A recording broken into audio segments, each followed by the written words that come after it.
What's going on, everybody? Welcome back to my channel. My name is Ben and this is 3T's Mobile Automotive Repair. And today, yep, we got another one. Another Dodge Ram pickup truck that's dead in the water, stalled on the road, had it towed here, called us. Let's go see what we got to do.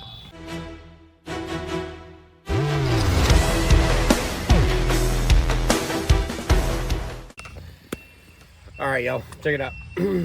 Got another Dodge Ram.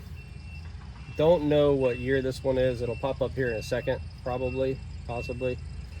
There's one thing I don't like about the Autel is it doesn't tell you the model year down here on the info on the bottom, but it is a 2012 1500.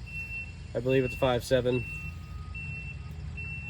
We're gonna do just a basic fault scan, see what we got going on in this thing, if we have any codes. Let's go to report.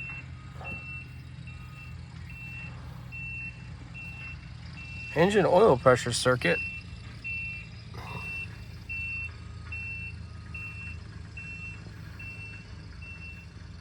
High beams. ECU reset recovery occurred. Oh, that's just on the door receivers. Huh.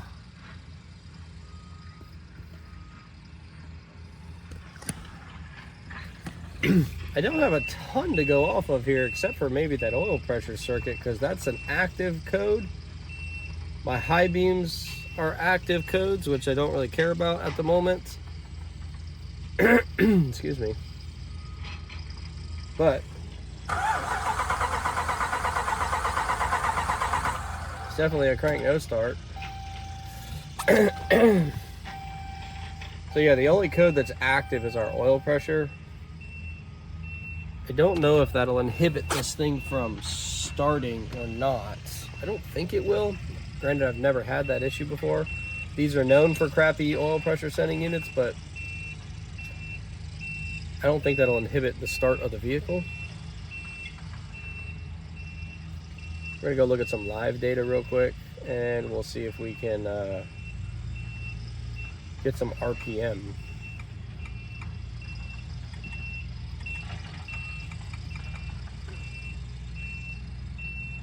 All right, engine speed, top one. Just want to see if we get something there.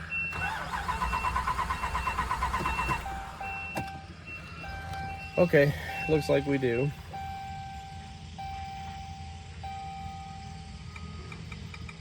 Let's go see if we can find some oil. Oil pressure.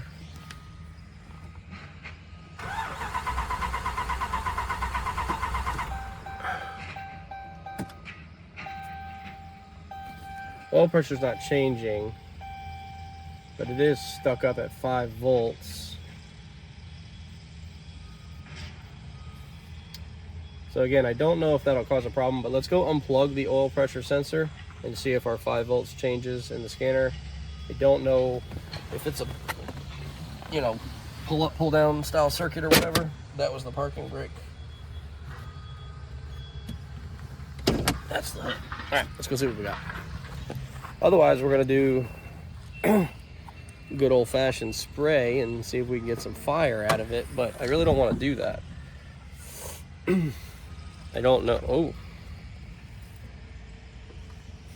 Oh. Someone's been in here. There's a relay, and look at that pinhole. Someone's been in here touching stuff. I wonder if that's a fuel pump relay bypass. I'm gonna go with it is. Yep, I'm pretty confident that that's a bypass on the fuel pump relay internal of the TIPM. If you know, you know.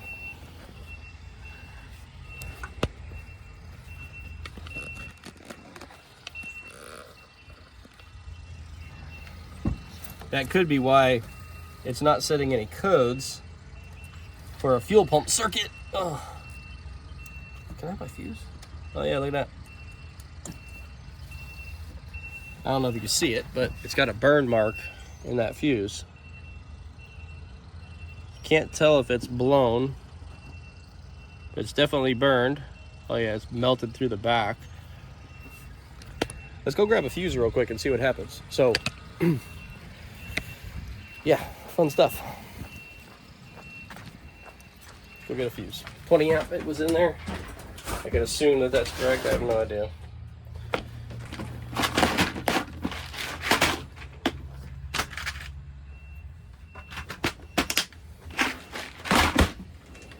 Okay, let's go. Ow. I almost just fell on my face.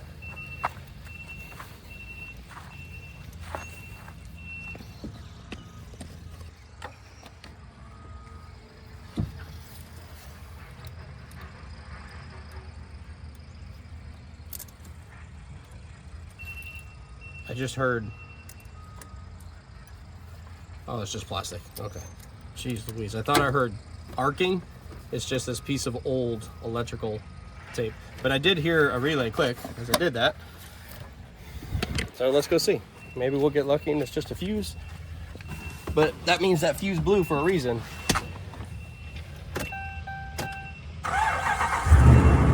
Yep, there you go. Truck runs. Fantastic. Well, that turned out to be a very quick, boring video. All right, well, that's it. I mean, that means that something happened. That probably means he's going to end up needing a fuel pump one day, because that fuse, if we look at this, let me see if I can show it to you.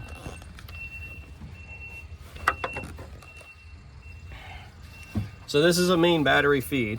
It's a main 20 amp fuse. It goes into this green wire, which the green wire is what somebody was piercing on. Okay, there's two green wires, so I'm not sure.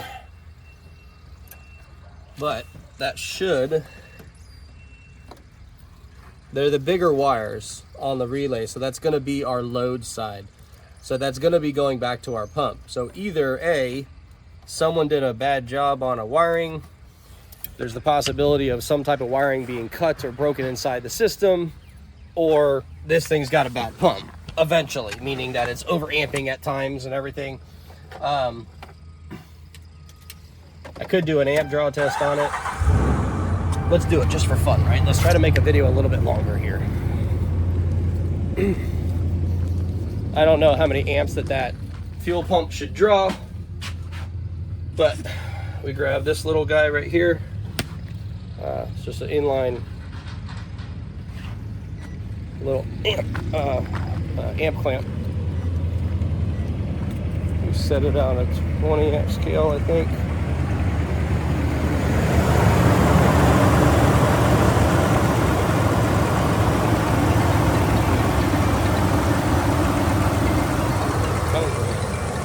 Potential spam.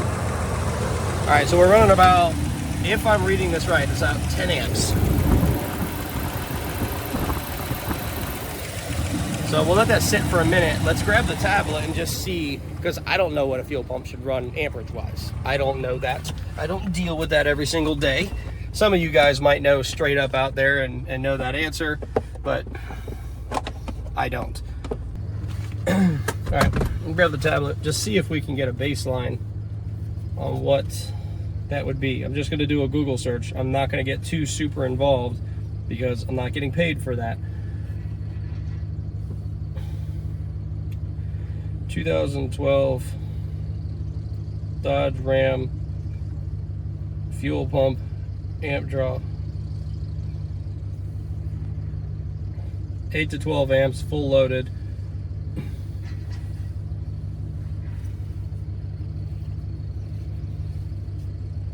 So yeah, I mean, that's just Google, okay? Yeah, it could be wrong, but most of the time it's not. And that's not looking at someone's forum. That's just like the AI overview that Google has on there.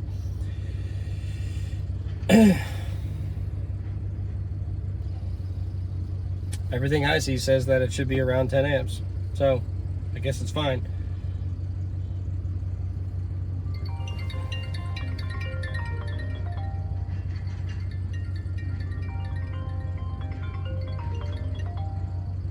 Hello, this is Ben. Hey, Ben. We spoke yesterday. It's Alexander Wolf. How are you? Good, how are you? Oh,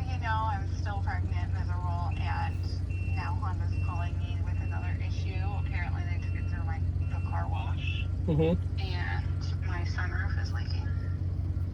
Okay. I don't know. He said something about the drain lines just probably clogged on it. It's definitely possible.